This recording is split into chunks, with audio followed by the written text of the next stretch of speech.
এই কালকে অঙ্কগুলো দিয়েছি ওগুলো করে আনছস তাড়াতাড়ি বের কর। স্যার কালকে সারা রাত বাসায় কারেন্ট ছিল না এজন্য পড়তে পারি। ঠিক আছে মামুনি কালকে করে আনিও। এই তুই করছিস? স্যার আমার বাড়ি আর ওর বাড়ি পাশাপাশি তো কালকে রাতে আমার বাড়িতেও কারেন্ট ছিল না। কারণ ছিল না মানে কারণ ছিল না কেন? কারেন্ট ছিল না। নেক্সট টাইম যদি কারণ বাহানা দিস তাহলে তোকে মেরে ফেলবো। আচ্ছা মামুনি বলো তো দুয়ে দুয়ে কত? স্যার এত কঠিন প্রশ্ন করতেছেন আমি কি উত্তর দিতে পারবো?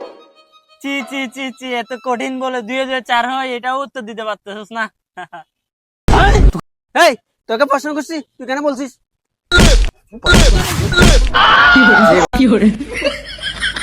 তাহলে তুই বল 98 যুগ 98 কত হয়? 196। এই এতক্ষণ লাগে উত্তর দিতে আর আঙ্গুল গনে গনে উত্তর দিতে হয়।